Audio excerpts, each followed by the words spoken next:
and assessments have always stood at the heart of education. They serve not merely as a measure of learning, but as a compass that guides the nation's future. As the Kenya Certificate of Secondary Education KCSE examination draws to a close with the phasing out of the 844 system, we recognize its historic role in shaping generations of learners. Yet, education must always evolve to meet the demands of a dynamic world. The transition to competency-based assessment marks a decisive step forward, one that shifts our focus from rote memorization to the demonstration of skills, values, and knowledge that empower learners to thrive in the 21st century. It is in this spirit of transition that we gather today to mark the release of the results of the third to last cohort to undertake the KCSE examination, even as we celebrate the progression of the very first cohort under the competency-based education into senior school this coming Monday. This moment stands as both a culmination of a long-standing tradition and the dawn of a new era, affirming our collective commitment to assessments that not only measure achievement, but also nurture the competencies required for the future. Ladies and gentlemen, I wish to extend my profound gratitude to all sector stakeholders who year after year have demonstrated unwavering dedication in preparing our KCSE candidates and ensuring the successful and seamless administration of the national examinations. Their commitment has safeguarded the credibility of our examination system and upheld the high standards that define our education system. Let me take this opportunity to acknowledge the concerted efforts of colleagues across the Ministries of Education, the Ministry of Interior and National Administration, and Information, Communication and the Digital Economy, as well as the Teacher Service Commission during the administration of the 2025 KCSE examination series. In the same vein, may I commend all the center managers, supervisors, and invigilators for their integrity and diligence that have made this examination cycle a success. Today, as we release results for 993,226 candidates, I wish to register my sincere appreciation to His Excellency the President, Dr. William Samoei Ruto, for his trust and steadfast support in enabling our team to implement critical reforms in the education sector. These reforms are geared towards transforming the delivery of learning and teaching in order to nurture and build every learner's potential and to equip them with the skills and competencies necessary for life in the 21st century. Ladies and gentlemen, as we gather here today, the government has employed a record 100,000 teachers since 2023, with 24,000 of these teachers recruited this year. A record total of over 25,000 teachers have also been promoted. To better prepare our teachers for the rollout of the competency-based education, our teachers have been retooled and reoriented to the new system. The primary objective is to strengthen teaching and learning in our schools and consequently to improve our education outcomes. In order to enhance access, we are expanding infrastructure across our basic education institutions. In the financial year 2024-2025, we built a record 23,000 classrooms across the country to support the transition of the first grade 9 cohort. This year, we will construct a total of 1,600 laboratories in various senior schools in order to support practical learning. To anchor these reforms on a solid legal and policy foundation, we will soon be presenting a sessional paper and 11 bills to Parliament for consideration and enactment. Once passed, this will help entrench efficiency and effectiveness in our education system and affirm its competitiveness globally. We also continue to support our learners with capitation in fulfillment of the government's obligation to provide free and compulsory basic education. For this school year, for instance, we released the sum of 44.2 billion shillings as capitation for learners in all public basic education institutions ahead of school opening. This is the first time that capitation has been disbursed before schools open. Heads of institutions are expected to ensure prudent use of these public resources for the benefit of learners and to desist from imposing any extra levies or fees upon parents. The candidates whose results we released today are now expected to transit to tertiary institutions, either in universities or TVET institutions. At the tertiary level, we are implementing the student-centered funding model by which the government supports students and trainees by way of scholarships and loans depending on the level of need of each learner. To enhance access and affordability, fees for academic programs in our public universities have also been rationalized by between 15% and 40%, so that the fees for university education programs range from 5,800 to 75,000 per semester, depending on the program of study.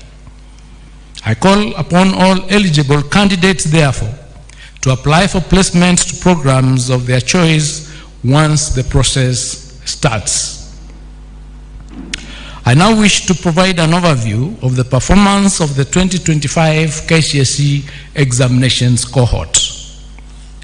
Ladies and gentlemen, during the 2025 KCSE examinations, 993,226 candidates sat the examination compared to 962,512 candidates in the year 2024.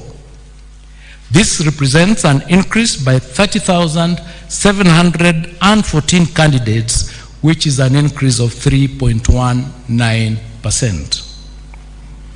Of the 993,226 candidates who sat the 2025 KCSE examinations, 492,012 were male, while 501,214 were female, representing 49.54% and 50.46% of the total candidature, respectively.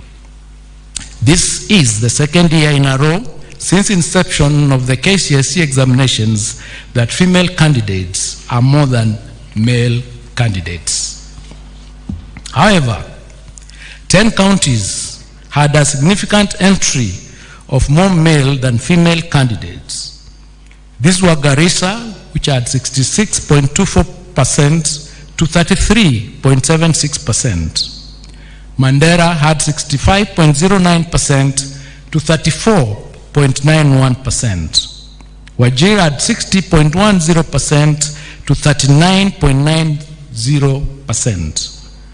Turkana had 57.67% to 42.33%. Narok had 53.10% to 46.90%.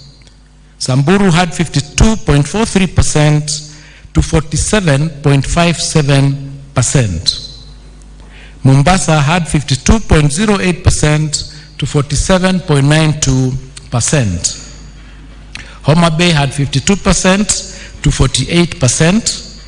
Nyamira had 51.9% to 48.03%, and West Pokot had 51% to 48.16%. 14 counties had a significant entry of more female than male candidates. These were Vihiga, which had 55.905% to 44.10%. Elgeyo Marakwet had 55.06% to 44.94%. Kisumu had 53.87% to 46.15%. Kiambu had 53.23% to 46.77%. Kwale had 53.19% to 46.81%. Nairobi had 52.90% to 47.10%. Kakamega had 52.47% to 47.53%. Meru had 52.22% to 47.78%. Isiolo had 52.21% to 47.79%. Uasin Gishu had 52.14% to 48.26%. Busia had 51.72% to 48.28%, and Tharaka Nithi had 51.57% to 48.43%. 23 counties, however, recorded near perfect gender parity, which counties were Lamu, Marsabit, Embu, Tana River, Laikipia, Kisii, Baringo, Migori, Trans Nzoia, Nandi, Kajiado, Taita Taveta, Kericho, Siaya, Kilifi, Bomet, Nyeri, Nyandarua, Murang'a, Nakuru, Kirinyaga, Bungoma, and Makwiny. The number of candidates aged 16 years and below increased from 20,546, which was 2.13% in the year 2024, to 26.391 or 26,391, which is 2.65% in the year 2025. The highest percentage of candidates registered for 2025 KCSE examinations were within the appropriate age bracket of between 17 and 19 years, constituting 716,048, which is 72.02% of the total candidature. In the year 2025 KCSE examinations, 17 subjects recorded a significant improvement in performance, similar to the number of subjects that recorded significant improvement in 2024. 11 subjects recorded a significant decline in performance in the year 2025 compared to 10 in 2024. Female candidates recorded better mean score performance than male candidates in the following 6 subjects. That is English, Kiswahili, Kenya Sign Language, Home Science, CRE, and Arts and Design. Male candidates recorded better mean score performance than female candidates in 11 subjects, namely Mathematics, Alternatives A and B, Biology, and Biology for the Blind, Chemistry, General Science, History and Government, Geography, IRE, Building and Construction, and Business Studies. The performance of male candidates was comparable to their female counterparts in the following 7 subjects: Physics, Agriculture, Computer Studies, French, German, Arabic, and Music. The number of female candidates registered in the following 5 subjects was too small to allow for a meaningful comparison of performance with their male counterparts. That is metalwork, power mechanics, electricity, drawing and design, and aviation technology. As has been the case since 2023, KCSE examination, the 2025 KCSE examination results have been graded using the reviewed grading system in which the overall grade at KCSE examination considers mathematics, the best performing language among English, Swahili, and Kenyan Sign Language, and the best performed 5 subjects. There were 1,932, which is 0.19% candidates who obtained an overall mean grade A plain in the year 2025 KCSE examination. This is an improvement as compared to 1,693, which is 0.18% candidates who scored plain A in 2024.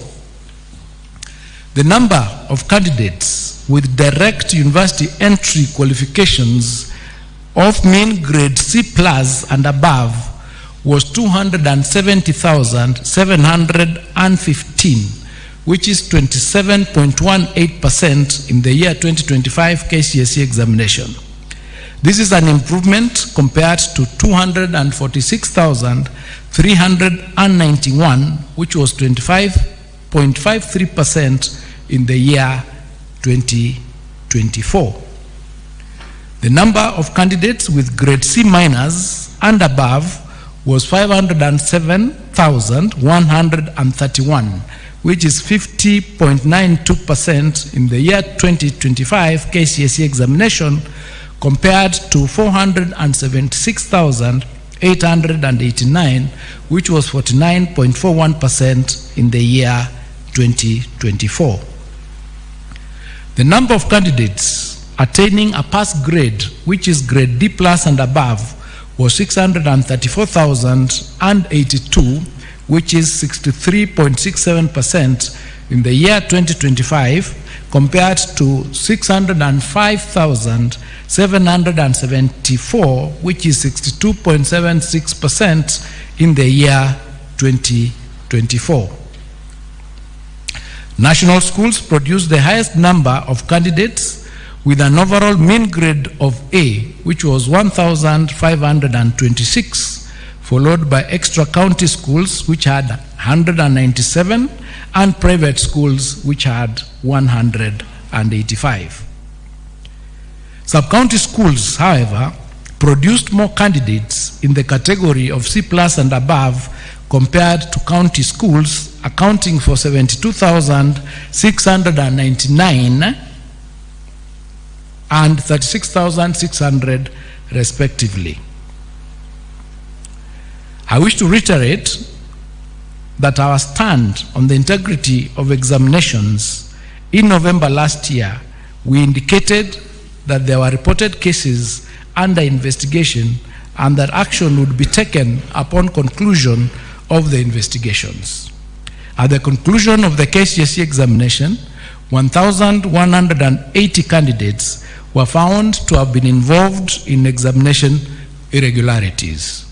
Consequently, and in line with the applicable law and regulations, their examination results have been cancelled. Individual candidates' examination results will be accessed online through a link on the NEC website or directly through the following link: results.nec.ac.ke, and candidates will be required to enter their index number and one of their names as per the registration data for the 2025 KCSE examination. The results will be live and accessible immediately after the end of this function. It is now my humble duty and privilege to declare the 2025 KCSE examination results officially released.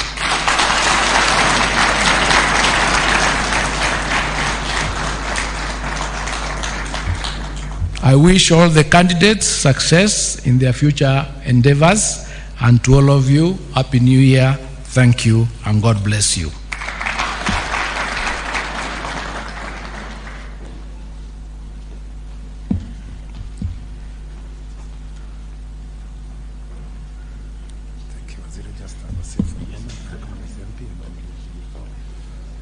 Thank you very much. Let's put our hands together again for Waziri. Thank you very much.